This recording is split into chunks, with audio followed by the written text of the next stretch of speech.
Hi, my name's Troyano, and today I'm going to show you some recipes from my amazing new book, Bake It Great. First of all, we're going to do a chocolate hazelnut star bread. This bread looks amazing. It looks really intricate, but it's actually really easy to do.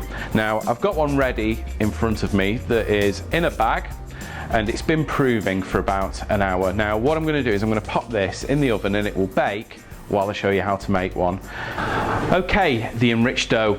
The best thing to do with this dough is actually make it the day before. It will prove in the fridge quite happily overnight. And because this dough has got such a high butter content, if you put it in the fridge overnight, not only does it prove, it gives you better flavour, but it also makes it firmer and easier to work with. So we've got a dough. It's in a bog standard box that I just greased lightly with some rapeseed oil. And you can see that the dough has actually proved in the fridge. Whenever I'm rolling bread dough out, I always use rice flour. You can buy it from your local shops. The great thing about rice flour is it's non-stick, but it also doesn't dry your dough out. So what I'm going to do is put a really good sprinkle of flour on my worktop. Before I roll my dough out, this bread has got a chocolate hazelnut filling. Now I'm really lazy. I'm going to take my jar and I'm going to drop it into a pan of which is just ever so slightly simmering water. Okay, so next thing, I've got my dough. It's been in the fridge overnight. I'm going to take it out of the box, which is really easy to do because the box was oiled. I use rapeseed oil because it doesn't actually add any flavour. So we're done with that. You don't need to knock this back because we're going to roll it, and rolling will get rid of all the giant air bubbles that are in there. So again, I'm going to get my rice flour and I'm going to give it a really good coating. I'm going to take, you can take a cutter or a knife, and I'm going to divide the dough roughly in half. I'm going to take one half and just mould it ever so gently into a ball. So pop that on a little bit of rice flour just to stop it sticking to the surface on one side. Then I'm going to take the other half and we'll do this one first. Now the trick to this bread is, imagine we're making 2 pizzas. So again, I've rolled it into a ball. Try not to handle it too much because we don't want it to warm up, and obviously because it's got the butter in there, the more you handle it, the softer it will get. So you have to work fairly quickly, but there's no panic. I'm going to give that a good coating of flour. My surface is still really well coated. I'm going to get my rolling pin. I'm going to roll out a disc. First of all, I'm going to roll this dough out. Now the trick to rolling is always roll from the center outwards and keep the dough moving. So give it a roll, spin it round, give it a roll, and you can see with the rice flour on our worktop, it absolutely will not stick. It's fantastic for this. So you can see all I'm doing is moving it, and if you notice as well, I'm using my hands to stretch it. You know, it's a lot easier to use your hands than a rolling pin. So with a combination of the two, you can pretty much very quickly get it into a rough circle. Then I'm going to get my template, pop it on top, see how I'm doing. It's nearly there, but not quite. So just another little roll. And whenever you roll dough or pastry, just give it a little flick because it always pulls back on itself. So make sure that you've let it relax and come back before you put your template on. Now I can see there the template covers the dough. I've got a little bits of dough sticking out on the side, which is fine. So I'm going to take a knife and I'm just going to gently cut away the excess dough. I'm just going to give it a really quick light dusting of flour just to make it non-stick again, because what I want to do is I want to transfer this from my worktop onto a tray. So I'm going to take my rolling pin and I'm going to treat it a bit like you would pastry. So I'm going to roll it around my pin. I'm going to get a tray that I've already got prepared with, well, it's just a baking tray with non-stick paper on it, and I'm going to unroll my dough onto there. and it's a really simple way of moving it. Don't try and pick it up, because if you try and pick it up, you'll lose the round shape that we spent all that time getting right. Okay, so now we're going to fill the bread, and this is where you can have some fun. I've got my jar of chocolate hazelnut spread, which has been sat in a pan of hot water. So I've just lifted it out and dried it. I've given it a turn with a spoon, so it's really nice and runny. And what we're going to do, about half of the jar, I'm going to drizzle it over the bread. Now, when you drizzle it on, don't go too close to the edge.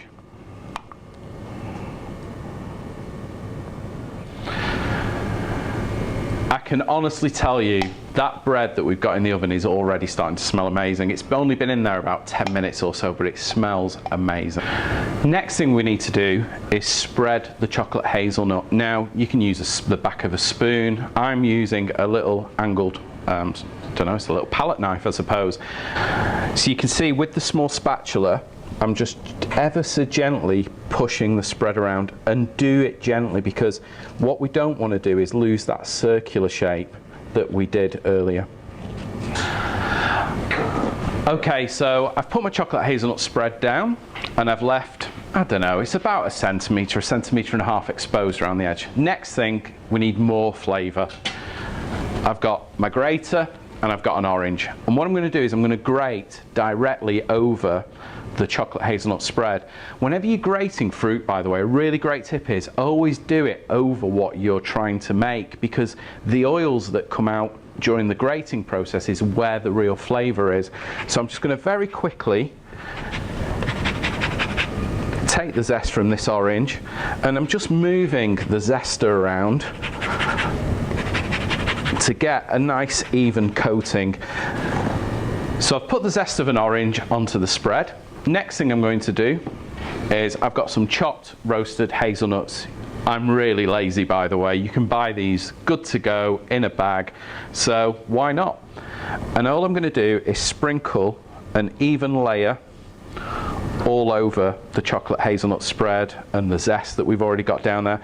And what these nuts will do is they'll add flavour, but they also give the bread a really nice crunch as well. Make sure as well that you don't start going outside of the chocolate hazelnut spread. Keep everything within its confines. So that's a really nice layer of roasted chopped hazelnuts put down. Next thing I'm going to do, I'm just going to pop this on one side for a second. Now remember that other half of dough. Now we're going to make another circle, and we're going to encase all of that one that we've just made. So again, I'm just going to spread out my rice flour, put another good sprinkle down. I'm going to roll out this dough to the same size. So I'm going to use my metal template again. So again, when you're rolling, keep it well dusted and just roughly get it into a circle, and keep it moving on your workbench, and keep stretching it with your hands as well to roughly keep it in a circular shape. So I'm just going to cut around it again with my knife. So we're going to do exactly the same as we did last time. I'm going to give it another really light sprinkle of rice flour to stop it sticking, because I'm going to roll it around my pin again.